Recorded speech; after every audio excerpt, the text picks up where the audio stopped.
ئازیزان و خۆشەویستانی بینەری بەرنامەکانی تەلەڤیزیۆنی کۆمەڵە گەرم و گەشترین سڵاوەکانتان پێشکەش جارێکی دیکە هاتوونێتەوە خزمەتتان بۆ پێشکەشکردنی بەرنامەی ئاسۆیی بەرابەری هیوادارین ئەم بەرنمەیە جێگەی سوود و ڕەزامەندی ئێوەی خۆشەویست بێ دنیای ئەمڕۆکە پڕە لە بوحرانهای سیاسی ئابووری و کۆمەڵایەتی کە بووەتە هۆی توندوتیژی لە ڕادەبەدەر و پەرەسەندنی دیاردەجێوەکانی ناو کۆمەڵگا ئەم بارودۆخە ژیانی بۆ هەمووان پڕ کردووەت لە مەترسی و توندوتیژی ژنان لەم بارودۆخە نائینسانیەدا زیاتر لە هەمووان زەرمەندتر و ژیانیان لە مەترسیدایە ژنان جگە لە دەست و پەنجە نەرمکردن لەگەڵ بارودۆخی دژواری ئابووری و ژیانی مەینەتباریان دایم لە مەترسی کوشتن و ئەزیەت و ئازاردان بۆ ڕزگاربوون لەم بارودۆخە دەبێ ئەم دنیا نابەرابەرە بگۆڕدرێت و ژنان و پیاوانی ئازادی خواست بەگشتی بێنە مەیدانی خەبات و لە دژی هەر چەشنە زوڵم و ستەم و نابەرابەریەک ڕاوەستن خەبات لە دژی توندوتیژی و ناسینی ئەم دیاردە نامرۆڤانە لە دەهەی هەفتاوە کەوتووەتە بەر باس و لێکۆڵینەوە و لە چەند دەهەی ئەخیردا چالاکانی مەدەنی و بواری یەکسانی خوازی و حیزبە سیاسیەکان بۆ کەمکردنەوە و نەمانی خەباتیان کردووە بەڵام بەداخەوە هێشتا هەر ڕۆژ شاهدی کوشتن و لێدانی لە ڕادەبەدەری ژنانی ئازیزان بۆ چاوتێکردنی ئەم بابەتە دەچینە لای میوانی بەرنمەکەمان بەڕێز ژیلا مستەجر ئەندامی دەستەی بەڕێوەبەری ڕێکخراوی مافی مرۆڤی هەنگاو فەرموون تا کۆتایی ئەم بەرنمەیە لەگەڵمان من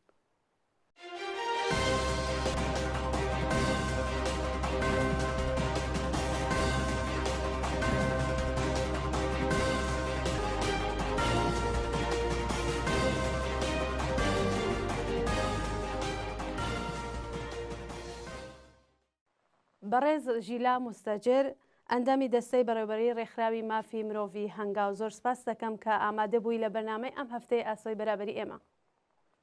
سڵاو بۆ ئێوەش خاتە گوڵنار هەروەها هاوڕانی پشت کامێرا و سپاس بۆی کە منتان داوەتی بەرنامەکەتان کردووە زۆر سپاس هاوڕێ ژیلا با پرسیاری یەکەمم ئاوا دەست پێکەم ژنان لەباری ئابووریەوە بە چه شێوەیەک لەژێر گوشاردان لە ڕاستی ئەگەر لە چوارچێوەی ئێران و کوردستانی ڕۆژهەڵاتی کوردستان سیر بکەین هەموو یاساکانی تایبەت بە کار و یا بەشی ئابووری لە ئێران و ئەو یاسانەی کە ژنان ئەبێ بپارێزێ دژی ژنن و دژی ئینسانین لە ڕاستیە ئەو جۆرەی کە ئێمە ڕۆژانە ئاگامان لە هەواڵەکان یا ئەو ڕووداوانە کە لە ئێران و کوردستان ڕوئەدا دەبێت تقریبا هیچ یاسایەکی کار و بواری ئابووری نییە کە ژنان خۆیان تێدا بەدی بکەن مافەکانی خۆیان تێدا بەدی بکەن هەر لەم ڕۆ ئەگەر ئێمە یعنی کۆمەلگا بە دوو بەش دابش بکەین هێزی کار و ئەو هێزەی کە کار ناکا ینی مەصرف کنندەیە هێزی مەصرف کننده و هێزی تولید کننده بکەین بۆ نمونە ژنان لە کەرتی لەو بەشەکە کار دەکەن یا هێزی کاریان پێدەوترێ لە زۆر بواری مادی ئەو بەشەی کە حقوق وەردەگرن دەچەوسێنرەوە بواری کۆمەڵایەتی بۆ نمونە ژنێک ئەگەر کارمەندە کە دەچێتە ئیدارەیەک ئێستا لە بەشی خصوصیە لە بەشی دەوڵەتیە یاسایەک نییە لە چوارچێوەی ئێرانە مافی ئەم ژنە لە بواری کۆمەڵایەتی مادی و معنەویەوە بپارێزێ و یا ئەوەی کە لە بەشەکانی دیکە کە مەصرف کنندەیە هەموو وڵاتێکی پێشکەوتوو ئەرکە لەسەری کە تواناسازی بکات ئێستا چ بۆ پیاوان چ بۆ ژنان چ بۆ ئەو توێژەی کە دەیان هەوێ بێنە ناو بازاڕی کارەوە بەڵام لە ئێرانە دقیقەن هەموو شتێ پێچەوانەیە ینی ئێران یەکێ لە وڵاتانەیە کە هەموو شتی وەکو تافتەی جودا بافتە وایە تواناسازی ناکات لەسەر ژنان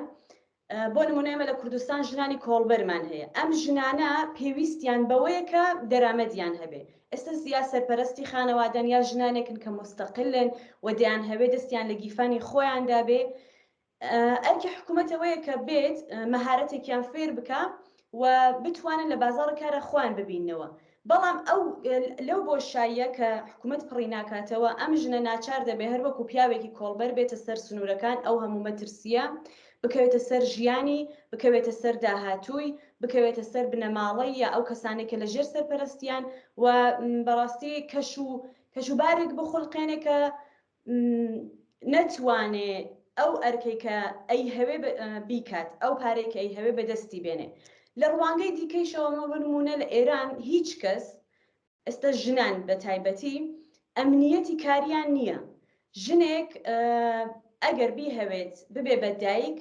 ئیتر لە ڕوانگەی جمهوری ئیسلامی و تەواو ئەو ژنە کەڵکی نامێنێ بۆ کارکردن، یعنی مافی مەرەخەسی پێدان، مافی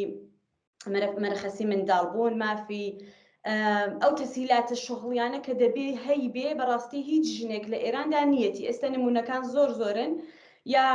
ئەو ئەمنیەتە شغڵیە کە دەڵێم بۆ نمونە ژنانێکی زۆر کە دوای لە دایک بوونی تر ناتوانن بڕۆنەوە سەرکارەکانان ڕوانگەی جمهوری ئیسلامیش بەڕاستی وایە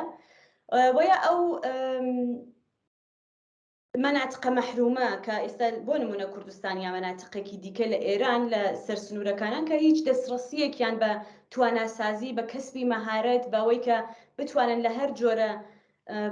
یا حتا مەسن لە کافێکە بتوانن کار بکەن و خۆیان بدۆزنەوە نیە. ئێستا بۆ نمونە ژنانی مامۆستا هەیە هیچ ئەمنیەتێکی شغڵیان نییە، بۆیە لەگەڵ پیاوان دێنە سەر شقامەکان دەست بەسەر دەگرێن بێڕێزیان پێدەکرێ. بۆیە لە نەتیجەدا لە بواری کارکردنەوە لە بواری ئابوووریەوە ژنان بەڕاستی هیچ ئەمنیەتێکیان نییە لە ژێر گوشاران. ژنێک حتا ئەگە کارمەند بێ، ئێستا ژنێکی مامۆستا بۆ نمونە قسە لەسەر بکەین، ئەوەندە ناتوانێت دەسەڵاتی نییە لەسەر ئەو حقوقی کە وەری دەگرێت لە ژێر سایە جمهوری ئیسلامی، چون جمهوری ئیسلامی دەڵێ باوکت یا براکەت یا مێردەکەت دەتوانێت دەستی بەسەر حسابی بانکەکەی تۆ ڕابگات. یعنی ئەمە هیچ ئەمنیەتێکی ئابووری نییە. ئەم ژنە بەداخەوە استقلالی ماڵی بۆ ژنانی چوارچێوەی ئێران هیچ دەستکەوتێک نەبوو. ئێمە لە فەمینیزمە ئەڵێن کە یەکێک لە سەرکەوتنەکانی ژنانەوەی کە دەستیان بە کەرتی ئابووری گەشت و دەستیان گەیشتە گیفانی خۆیان مستەقل بوون. بۆیە هەنگاوێکی زۆر باش بۆ ڕزگاری ژن لە چەوساندنەوە، بۆ بەرابەری ژن، بۆ یەکسانی و عەدالەتی ئابووری گەیشت. بەڵام لە ئێران دەقیقاً شتەکە بەرعەکسە، ژنان کاریان کرد بەڵام مافەکان کە دەبوو دەستیان پێڕابگا بەدەستیان نەهێنا، زیاتر ئەمنیەتی خۆیان و داهاتوویان کەوتە مەترسیەوە. بەڵێ هاوڕێژی لە باسی ئەمنیەتی شغڵیتان کرد، پێتان وانە ئەوەی کە مامۆستایان خۆتان باسان کرد لە قسەکانیانە دەڕێنە سەر خیابانەکان فقط مەسەلە ئەمنیەتی شغڵی نییە، مەسەلە کەمی دەستمۆزدەکانیانە یام دقیقاً وایە. زۆر داواکاری دیکان هەیە، داواکاری سنفیان هەیە، داواکاریان حتا بەشێک لە مامۆستایان داواکاری ینی داواکاریان بۆ منداڵان هەیە، بۆ ئەو قوتابیانی کار. بەڵێ هاوڕێژی لە بارودۆخی ژنان لە بنەماڵە و کۆمەلگا ئێوە چۆن پێناسەی دەکەن؟ لە کۆمەلگا بەڵێ دەزانن چۆنە ئەگەر مەسە ژنێکی کورد لە نەزەرا بگرین بەڕاستی وەزعێتێکی باشیان نییە. بەڵام ئەمە بەگشتی ژنان لە تەواوی جیهانە، لە ئێرانە، لە کوردستانە وەزعێتەکانیان باش نییە.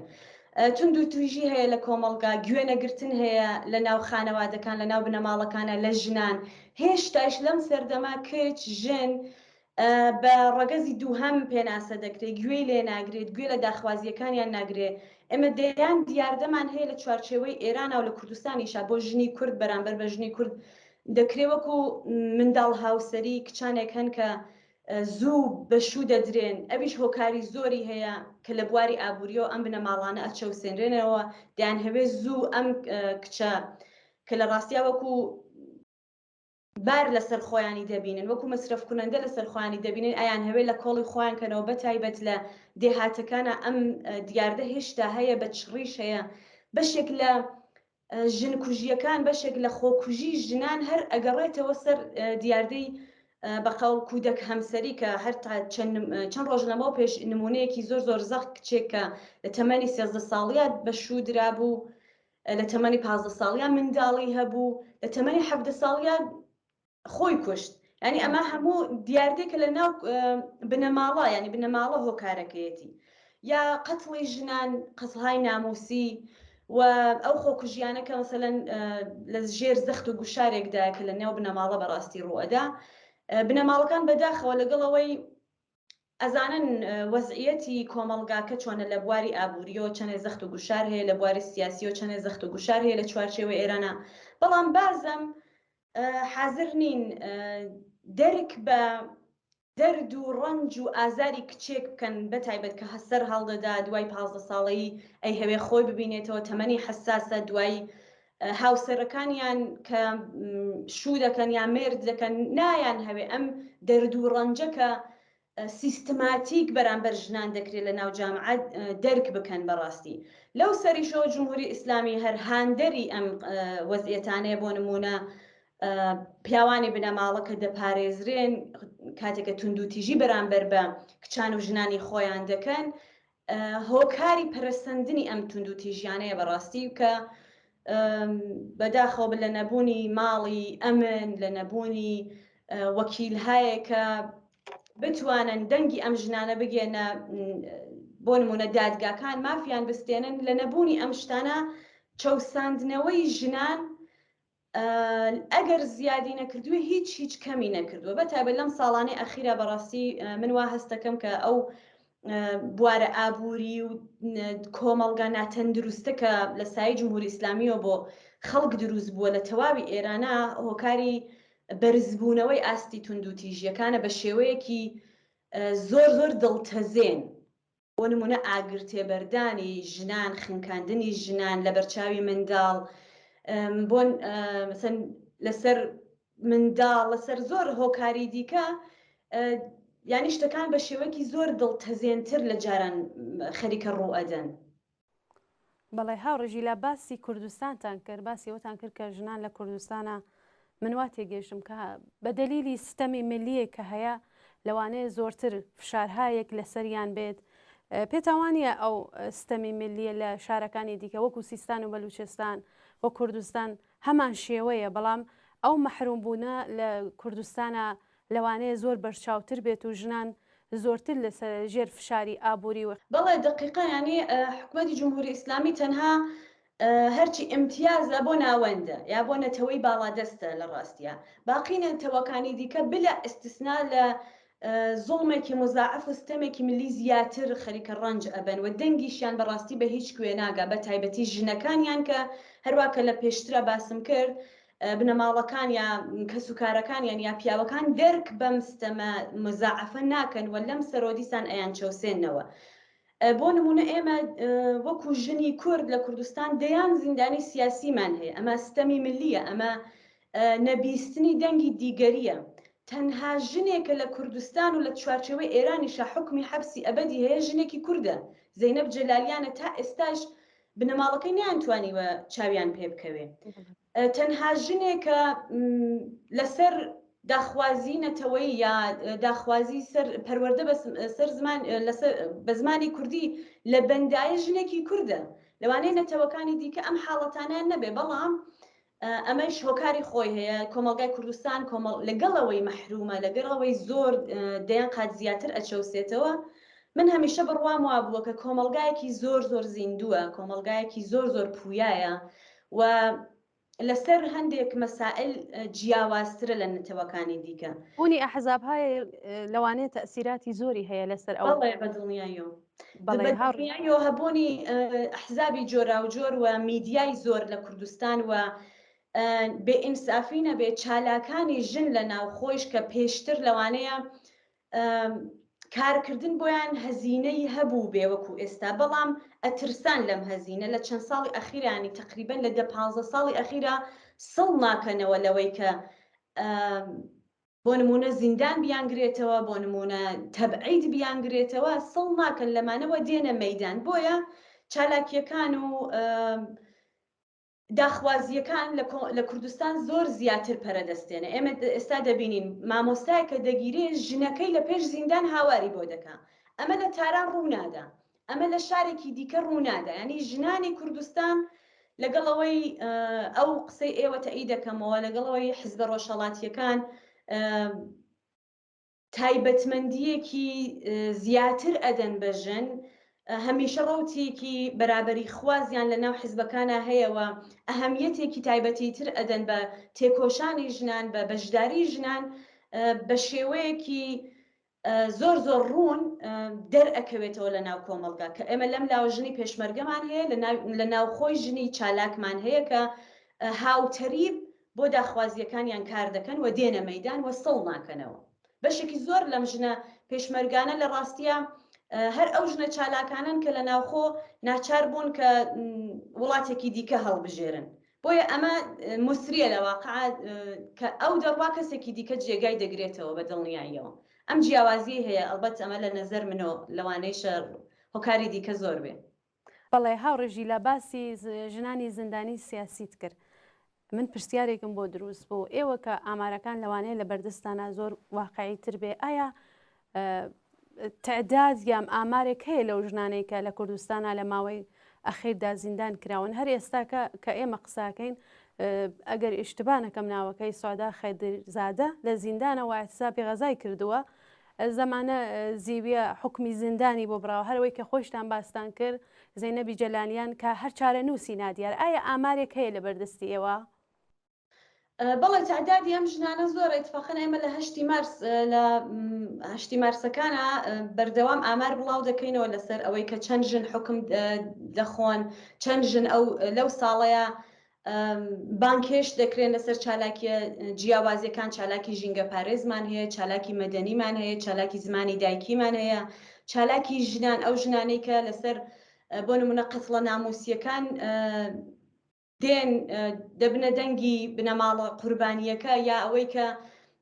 ئەنجومەنە ئەدەبیەکان ژینگە پارێزگان هەموو کە ئێستا ژنان بەشدارنتیا بەداخەوە بانکێشتکرانێکی زۆر بەندکرانێکی زۆر و حکمدانێکی زۆر هەیە کە تەسەلی بەڕاستی من لە هەشتی مارسەکانە ئامارەکان بڵاو دەکەینەوە بەڵام ئێستا حزور زێنم نییە بەڵام لە ڕەهەرەوەی کە خۆشتان ئاماژەتان پێدا کە تعدادەکەی چەندە بەڵام زەخت و گوشارێکی زۆر زۆر لەسەر ژنان هەیە حکمە درێژخایەنەکان بۆ نمونە ئێستا خانمی سوعدا خەدیرزادە بە بێ هۆکار لە زیندانە ینی ئەو جۆرەی کە خۆی باس دەکا گەرەوگانێک زیاتر یانی جمهوری ئیسلامی لەگەڵەوەی کە دەست بەسەر چالاکاندا دەگرێت کار و چالاکیان لێ زەوت دەکاتیان خاتە گۆشەی زیندانەوە کەسانێکە وەکوون بۆ نمونە پیاوانێک کاریش دەکەن چالاکی دەکەن ئەگەر خوان لە بەردەستانە بن هێرشە کاتە سەر بنەماڵان یانی ئەمە کامڵەن تەناقوزە لەگەڵ ئەو دروشمە بۆشە کە خۆی جمهوری ئیسلامی بانگەوازی بۆ دەکات دەڵێ من کەرامەتی ژنان دەپارێزم بەڵام بەڕاستی کامڵەن بەرعکس عمل دەکا و ئێمە لە کوردستانە ئەمە بە زەقی دەبینین بەداخەوە کە خانمی سوعدا خەدیرزادەش کە ئێوە بۆ نمونە باستان کردوە ئێستا کەیسێکی ینی بەڕاستی مەترسیدارە خۆیان حاملەن منداڵێکی هەشتمانگە لە نێوزگیدایە و مەترسیەکی زۆر زۆر لەسەریدا ئەمە ژنێکە لە حاڵەتی عادی دەبێ ڕۆژانە یا هەفتانە بچێ بۆ چکاپ چونکە مانگهای کۆتایی حاملە بوونەکەیەتی و دەبێ حتمما پزیشکی تایبەت ببینێ بەڵام ئەو لە کونجی زیندانی ئورومیە لە بەندی ژنان کە زیندانێکی زۆر زۆر بەڕاستی مەترسیدارە بۆ ژنان هیچ تایبەتمەندێکی زیندانی تێدانیە کە ژنێک لەبێ مثلا ژیانی پارێزراو بێ ئێستا چ جای ئەم ژنە ئەحساب غەزای کردووە گیانی خۆی و منداڵەکەیشی خستۆتە مەترسیەوە بەم حاڵەش کە بەڕاگەیاندنێکی زۆر کراوە و حتا لێبوردنی نێوتەوەی بە شێوەی بەپەلە بەیاننامەی لەسەرداوە کە ژیانی ئەم ژنە منداڵە لە مەترسیدایەوە جمهوری ئیسلامی دەبێ حتمما بە زووترین کات ئازادیان بکە بەڵام هێشتا ئەو هیچ داخوازیەکانی وەڵام نەدراوەتەوە لەلایەن جمهوری ئیسلامیەوە لە اعتسابەکەی خۆی بەردەوامە یا هەرەوەی کە خۆتان باستان کرد چارەنووسی زەینەب جەلالیان بەڕاستی نادیارە بنەماڵەکەی چەندین جار لەگەڵ ئەوەی کە زەخت و گوشارێکی زۆری ئیتلاعاتیان لەسەر لە پارێزگای ئورومیە بەڵام ئەوەندە نگەرانی چارەنووسی کچەکەیانن کە چەندین جار ویددیویان بڵاو کردێتەوە دایکی بە تەمەنێکی پیرەوە چەندین جار چوەتە پێش زیندانەکانی ئێران هەواڵیان پرسیوە بەڵام هێشتا دوای 1 ساڵ نازانرێ کە زەینەب جەلالیان لە کام بەندیخانە ڕاگیراوەوە تەندروستی بارودۆخی تەندروستی لە چ بوارێکدایە ئایا ماوە زیندووە هیچ شتێک نازانرێ لەبارەیەوە ئەمە ئەو بەرنامە سیستماتیکەیە کە جمهوری ئیسلامی ئەی هەوێ لە کوردستان یا لە بەقەڵ دەرسە عبرەتێک بێ بۆ لەوانەیە ژنانی نەتەوەکانی دیکەی ئێرانیش کە ئەگەر ئێوە داوای حقومافی خۆتان بکەن چه سیاسی چه نەتەوەی چه سنفی ئەم بەڵانە بەسەرتانادە. ئیتر هەوەکو هەمیشە چون کوردستان بەڕاستی پێشەنگە، چون کوردستان ژنەکانی پێشەنگتر بوون هەمیشە لەو بواری چەوساندنەوەیشەوە ینی ئاساییە کە ژنی کورد زیاتر ئەچەوسێتەوە. بەڵێ وایە بۆ نمونە هەر لە شارێکی وەکو تاران یام شارەکانی دەوروبەر بۆ نمونە کەسێکی وەکو سپیدە قولیان لە ژێر کوشاردایە نەرگسی محەممەدیەوە دەیان ژنی دیکەیە، بەڵام ڕاستەوەی کە لە کوردستانە بە دەلیلی ستەمێکی ملی و ئەو مەحرومبوونە فشارەکە زۆرترە. با هاوڕژی لە بێ مەلای پرسیارێکی تر هەڵسوراوانی ژنان و چالاکانی مندەنی چەندە توانیویانە لەم ڕێگاوە دەور و نەقشیان بێت و لە چه ڕادەیەکە بووە؟ دەزانن لە ڕاستیە هەر مبارزەیە هەر هەڵسو کەوتێ هەر فعالیەتێکی مەدەنیەگە لە نەزەرابگرین پشتوانێکی پێویستە. بۆ نمونە لە ناوخۆی کوردستان لە حاڵی حازرە ینی بەرەیەکی زۆر باش بۆ لە بواری بەرەنگاربوونەوەی توندوتیژی بنەماڵەیی و توندوتیژی ناو کۆمەڵگا لە ناو ژنانە خەریکە دروست دەبێ. ئێمە دەبینین لە بەشێک لە شارەکان لە بۆ نمونە سنە لە مەهاباد لەو شارە گەورانە خەریکە بەرە دروست دەبێ بۆ ئەوەی کە ئاموزش بدەن، بۆ ئەوەی کە ژنان پەروەردە بکەن کە حەقت چییە کاتێککە توندوتیژی بەرامبەرت دەکرێت دەبێت چی بکەی و ئەوەی کە ئەسڵان توندوتیژیەکە خەریکە وردە خەڵک ینی فێر دەکرێن. بەڵام ئەمانە کافی نییە، ئەمانە تەواوکەر نییە مەگەرەوەی کە پشتوانەیەکی ماڵیان هەبێ، پشتوانەیەکی بەهێزیان بێ لە حکوومەتی مرکزیەوە. بەڵام ئیتر هەمومان دەزانین ئەوانەی ناوخۆش دەزانن حکوومەتی جمهوری ئیسلامی بە عەمد ئەم هاوکاریانە ناکە. بۆ نمونە ئەگەر ڕێکخراوێکی تایبەت بە ژنان لە کوردستانە کار بکە حتمما بەرەو ڕووی بانکێشت و دەست بەسەر و عەزیەت و ئازار دەبنەوە و مەحاڵیشە کە تا ئێستا نەبووە، من نەمبیستووەوە ئەو بە دوواداچوونانە کە کردمە مجەوز بە هیچ ڕێکخراوێک نەدراوە کە کار تایبەت لەسەر ژنان بکەن. ئێمە ئەگەر دقەتان کرد بێ ڕێکخراوە ژینگە پارێزیەکان بەناو ژینگە پارێزیەوە هەن، بەڵام ئەوەندە کەم و کۆڕی زۆرە لە بەشی ژنانە هەوڵەدەن کار لەسەر ژنانیش بکەن. یان لە تەواوی پارێزگاکانی کوردستانە خانەیەکی ئەمن بۆ ژنان نییە کە ژنێک ئەگەر توندوتیژی لەسەرکرا ئەم ژنە بتوانێت پەنا بەرێت و لانیکەم چەند شەوێک چەند ڕۆژێک هەتا کێشەکەی چارەسەرە بێ ئەمنیەتی بپارێزرێ. بەڵام ئەمانە نابنە هۆکارەوەی کە ئێمە ئەو چالاکیانە کە لە 8 مارس لە 25 نۆڤەمبەر و ڕۆژە تایبەتەکانی دیکە کە تایبەتە بە ژنان لە نەزەرا نەگرین هەوڵێکی باش هەیە، ینی هیوادارکەرە دەتوانین هیوادار بین کە ژنان وردە لە چەند ساڵی ئاینده بە تایبەت لە شارە گەورەکانە کە هەلومەرج بڕێک ڕەخساوترە بۆ ژنان خەریکە کار دەکەن و کاریگەری باش و مثبەتیان لەسەر ژنان هەبێ. بە تایبەت لەم چەند ساڵ ئەخیرە زۆر ژنی پارێزەر هەن کە بۆ وەزعیەتە کە لە ژنان ئەیبینن و هەست بە بەرپرسیارەتی دەکەن هەوڵەدەن کە بە شێوەی خۆبەخش ژنان ئاگادار بکەنەوە یا وەکاڵەتیان و ئەستۆ بگرن کە مافیان پارێزراو بێ. هەوڵی واز زۆر هەیە، هەرچەند لەوانەیە کاریگەری هەنووکەی نەبێ، بەڵام حتمما لە دوا ڕۆژە کاریگەری هەیە و ئەوەی کە کەسانێک هەن بێدەنگ نین هەوڵەدەن جێگەی خۆشحاڵیە بەڕاستی. بەڵێ هاوڕژی لە پێتاوان نییە تا کاتێک کۆماری ئیسلامی لەسەرکار بێ ئەو سیاسەتە نکبەتە و ڕەشەی کە بۆ هەر دەنگێک کە هەڵدێت بە ئەبزاری سەرکوب و دەستگیر و چوزانم ئەشکەنجە ئەم ڕێکخراوانە ناتوانن یەک دەست بن، ئەم ڕێکخراوانە لەوانەیە زۆر بە سەختی بتوانن ڕێکخراوتر بن. ئێوە باستان کرد کە ئەبێ لە حکوومەتی مرکزی، بەڵام کۆماری ئیسلامی خۆی حکوومەتێکی زددەژنە، چۆن دەتوانین لە سێبەری کۆماری ئیسلامیدا ئاوا ڕێکخراوە لێ دروست بێ؟ ئەبێ چی بکرێ بۆ ئەو کارانە؟ لە ڕاستیان ناتوانرێ، ینی من وەکو وەزیفە دەڵێم وەزیفەی حکوومەتی مرکزیە کە تواناسازی بکە بۆ ژنان کە چەند ساڵە دەچەوسێنرەوە ئاشنانی بە مافی خۆیان، بەڵام نایکە. دەبێ مەهارەتیان فێرکە دەبێ بیان پارێزی ئەمە دەزانین کە پیاوانی چوارچێوە لە ئێران یا ئەسڵان پیاوانی جیهان بەرامبەر بە ژنان تونند و تیژن بەڵام لە وڵاتەکانی دیکە یاسا دادەنرێ بۆ پێشگرتن لەم چیرۆکە دڵتەزێنانە ڕوودانی ئەم چیرۆکە دڵتەزێنانە بەڵام لە ئێرانە هەروواکە خۆشتان ئاماژەتاندا ئەوەندە دیژە ژنە حکوومەتەکە پاڵپشتی دەکا بە دەیان جۆر پاڵپشتی لە بکوژیا تونند و تیژ کار دەکا زۆر هەوڵ هەیە کە حکوومەتی مرکزی ئێران متەوەجێی ئەم هەڵە گەورە بێت تەنانەت لە چەند ساڵی ڕابردووە خودی ژنە پەرلەمانتارەکان یا ژنە دەسەڵاتدارەکان چەندین لایحەیان نووسیوە کە بۆ پاڵپشتی لە ژنان پارێزراوبوونی حاڵ و ماڵ و گیانی ژنان بتوانرێ کارێک بگرێ بەڵام ئەم لایحە تا ئێستاش کە نزیکەی 10 ساڵ 11 ساڵە کاری لەسەر دەکرێ تەسویب نەبووە لە پەرلەمانی ئێران ئەمە جێگەی داخیانی شتێکە بە ئەمەد شتێکی سیستماتیک شتێکی حکوومەتی هەیە ڕێگرە لەم قەزیە بۆیە هەتاکو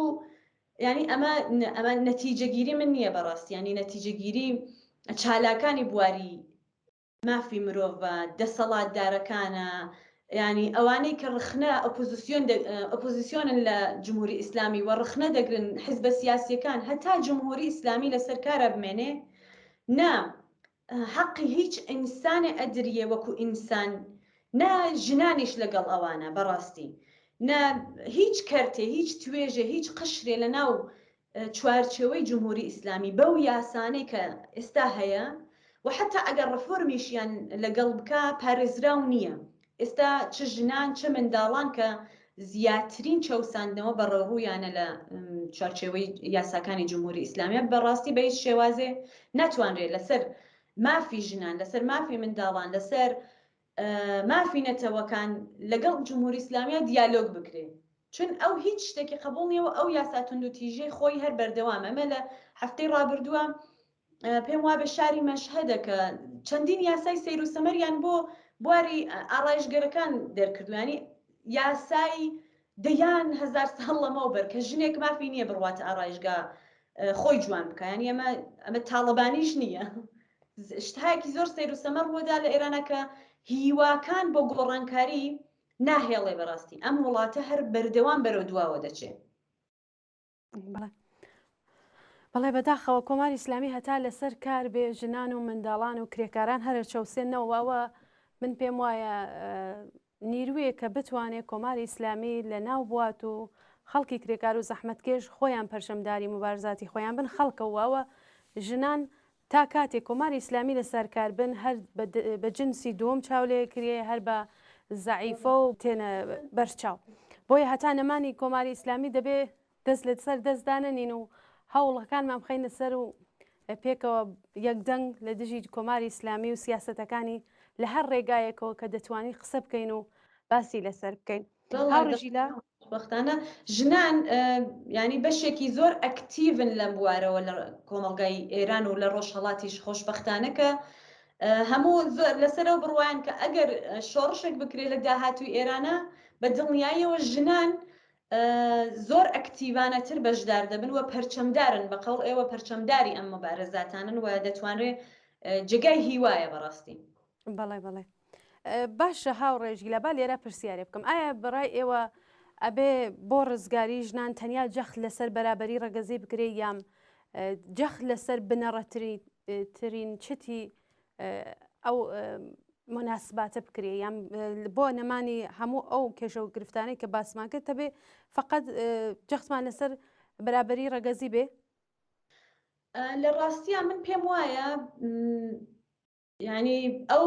شتانی کە ژنان لە ئێران وەیە لە کوردستان داوای دەکەن جیان نییە ئەمە ڕێڕەوێکە کە ژنان و پیاوان دەبێ بەیەکەوە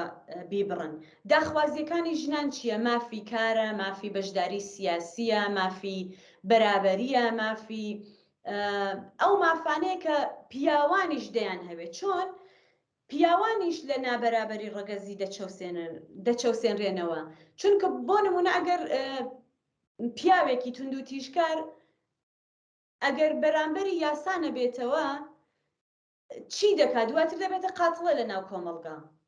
ژن داوای ئەوە دەکات کە من و تۆ هاوتەری بین بەیەکەوە من و تۆ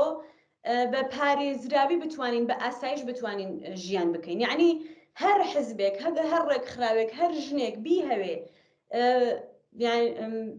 داخوازیە ژنانەیەکەی خۆی وە دوا بخات و داخوازی دیکە یا داخوازی پیاوان بەرز بکاتەوە بە نظرم ناگاتە ئامانجوە پیاوانی شەروەها ئەگەر بین داخوازیەکانی ژنان وەلا بنین بڵین ئێستا کاتی نییە یا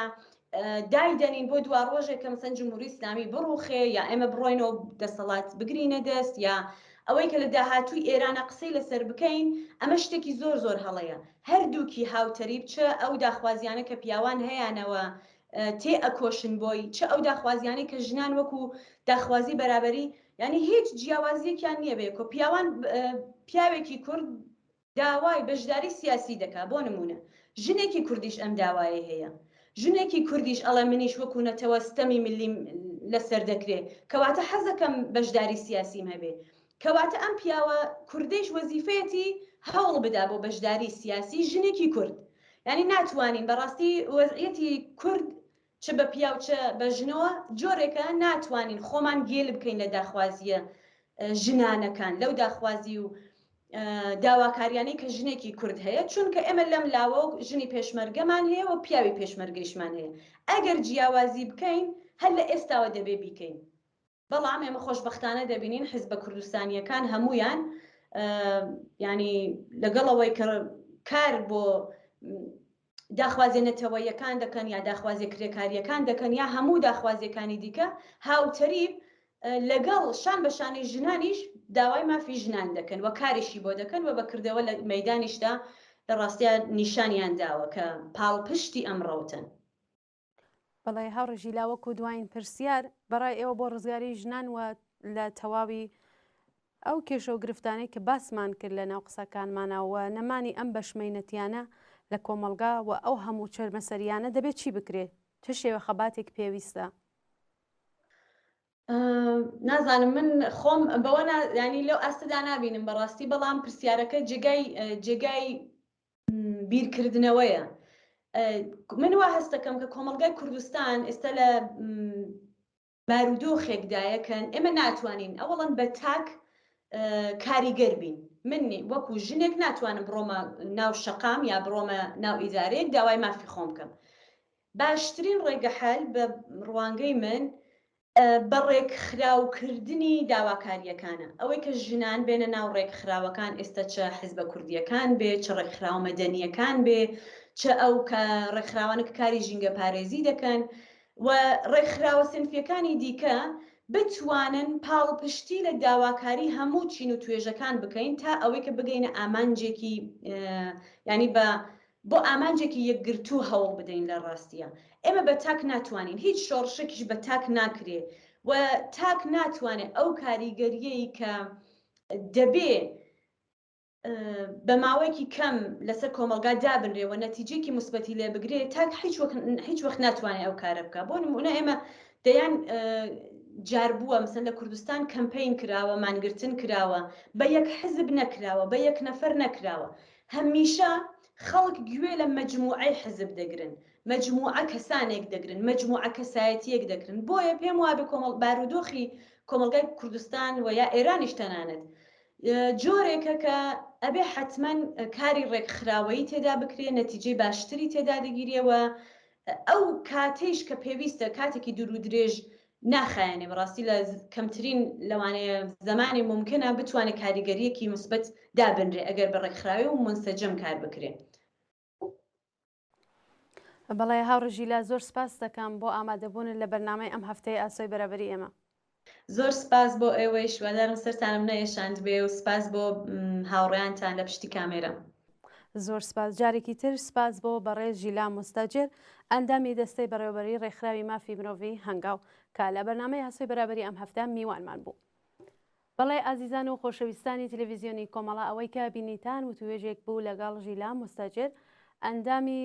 بەڕێوەبەری ڕێکخراوی مافی مرۆڤی هەنگاو سەبارەت بە خەباتی ژنان لە دژی بێمافی. سپاس بۆەوەی کە تا ئێستا لەگەڵمان بوون تا هەفتەیەکی دیکە و بەرنامەیەکی دیکە ماڵەوە.